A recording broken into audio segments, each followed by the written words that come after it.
Hey entrepreneurs, Sam Day here from DeyTips, and in this video I'm speaking about how Google interpret your website. If you know how Google interpret your website, then this can help you when making significant changes to your site to help improve SEO or when building a new website for your business from scratch. So first and foremost, I wanted to start off by speaking about code. So don't worry if you don't understand how code works, but it's important for you to know that Google will not actually see your website in the same way that we see your website. So if you go to your website and you right click, you should see an option that says view page source.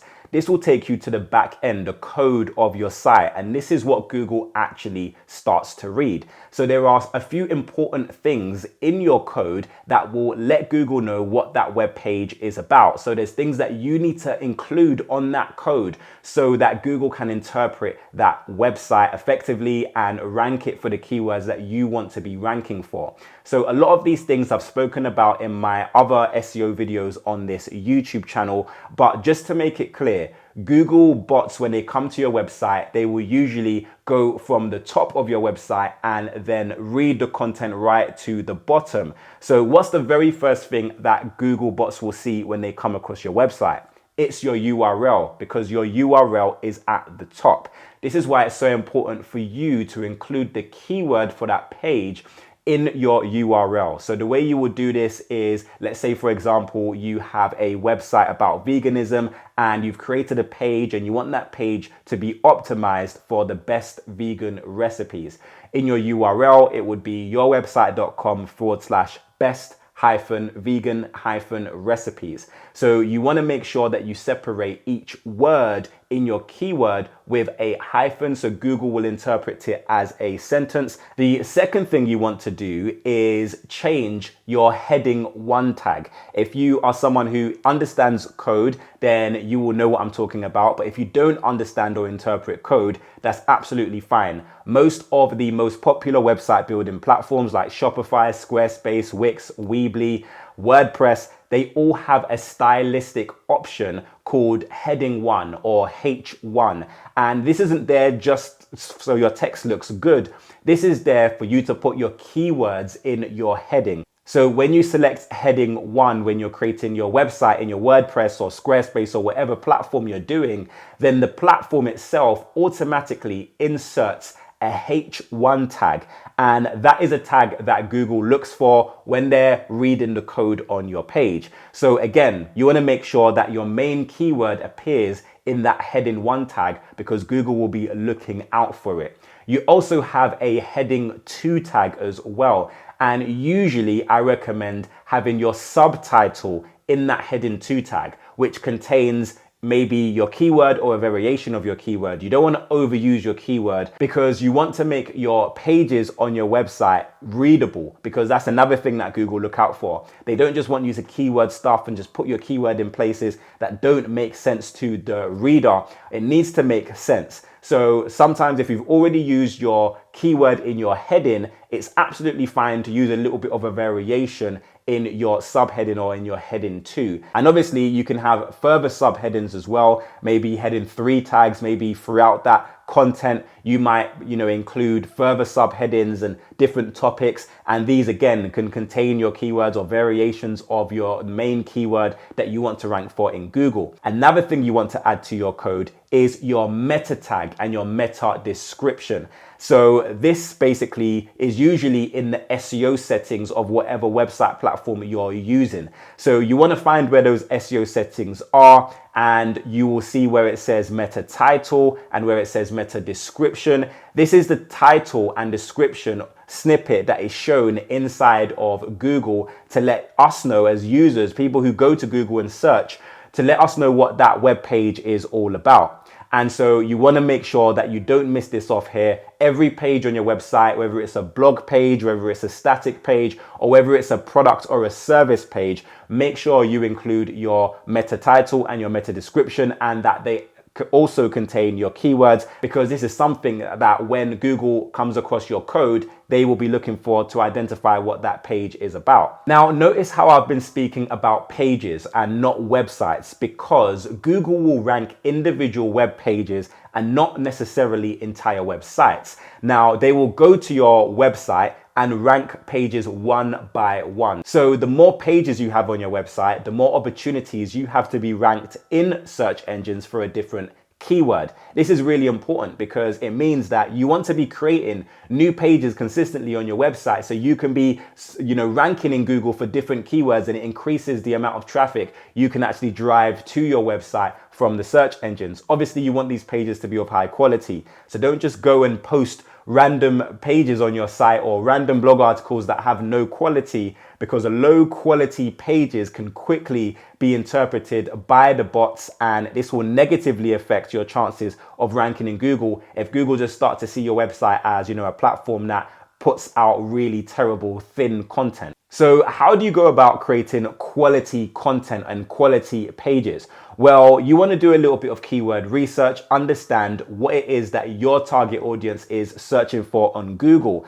And if those are questions that they have that you're answering in the form of blog articles, then make sure you actually answer the question of that particular keyword. So if someone is asking for the best vegan recipes, create a blog article on your website to attract vegans who are looking for that, and make sure that the blog article is helpful. Include maybe some pictures of recipes that you have prepared yourselves and meals that you have prepared so people can see that, and tell them the step-by-step process, and make sure it's quality, but also obviously add in your keywords in the important places that we've spoken about and variations of your keyword. And if you're consistently putting out content that answers the questions that your target audience has in Google, then you will notice over time your blog posts will start to rank higher, and you're going to get more traffic from the search engines to your blog articles. But the same is true for your product pages as well. Take really good pictures of your product. You also might want to add, reviews from past customers on your website as well, and give people the option to leave a review after they've bought your product or invested in your service, because these metrics are really important. Google use a ratings metric known as EAT to identify the quality of your website. So EAT basically is EEAT, and the first E stands for experience. You want to show Google that you have experience in your niche. The second E stands for expertise. The more content you are putting out that is related to the product or service that you have shows that you have some expertise in your field. And if those articles are high quality and they're being shared across social media, then Google can see that. And this will help to attribute some expertise and some authority back to your website. And the A in EAT stands for authority. So how authoritative is your website? Is your website a site that was just launched yesterday? Or is it a site that has been around for a while? Are there really high authority websites that link back to your website? Here is where backlinking comes into play, and backlinks are still important if you're getting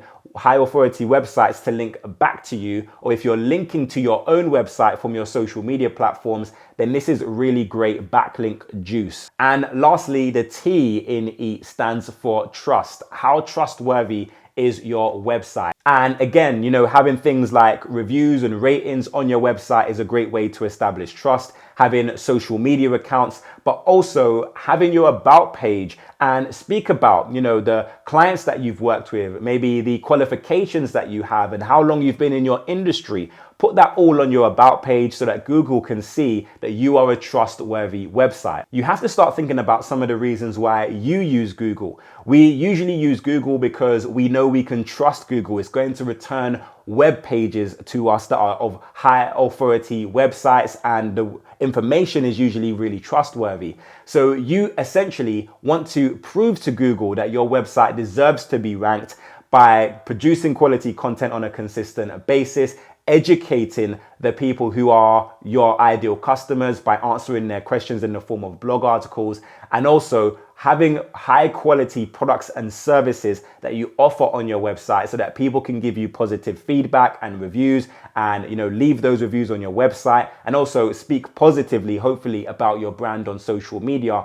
This all can contribute to establishing your authority online. Google are getting better and better at establishing whether or not the content on your website is of high quality or not. And one of the things that they look for is something known as duplicate or thin content. So duplicate content is basically when you copy content from another website and you put it on your website. That is a big no-no. Like, Google are crawling web pages all of the time. They will know if you've copied your content from somewhere else on the internet. They will also know if your content doesn't provide any value to your users. And if your content, if they deem it as not providing value, they're not going to rank that content for the keyword that you want to rank for. So you need to ensure that whatever keyword you choose and you want to create a page on your website for that keyword, make sure you're delivering on your promise, whether it be a product page or an article page. Make sure it's actually what the searcher is looking for. I also wanted to speak about the power of internal linking. Oftentimes we speak about backlinking and getting high authority websites to link back to us. You also want to optimize your social media accounts as well and link back to your website so that Google can follow those links to your site as well. But one thing we don't speak about enough is internal linking. And this is when you link to another page on your website. And you can actually do this using keyword-rich anchor text as well. So let's say, for example, that you are writing a blog article today on your website about the best vegan recipes. You might reference in that article organically maybe some of the best places to eat out as a vegan if vegans are frustrated. And maybe that's an article that you wrote a few weeks ago. You can link to that article and you can actually highlight the text where it says best restaurants to visit and link to the article that speaks about the best restaurants to visit. So you're not just leaving a random link on your website, it's actually a text-based link, and Google will read that text and see that that text is actually pointing to another page on your website that speaks more about that particular topic. So when you include keyword-rich anchor text in this way and it points to relevant web pages that speak more about that topic, then you're further showing Google what that page is about, and this can help Google to identify pages on your site that they maybe haven't yet. So the Google algorithm is quite complex and there are so many different elements to it. I will be putting out more videos to help you guys to understand how the Google algorithm works so you can optimize your website effectively. But in the meantime, I highly recommend downloading the formula. It's the free guide to generating leads and sales for your business online. And in there, I speak about SEO and some of the important things to look out for as a beginner who has a product or a service and you just want to get more organic traffic from the search engines. Make sure you download that and you will learn what you need to learn, the fundamentals to digital marketing. I also have a course specific to search engine optimization. It's called Master SEO for Beginners. So if you are a complete beginner to SEO and you want to optimize your website effectively to start getting passive traffic and sales to your business, then make sure you check out that course. I will leave links in the description down below. But thank you for watching this video. I really hope that it brought you value. And if it did, do me a favor, please click the like button down below. Have a great day and I'll see you soon.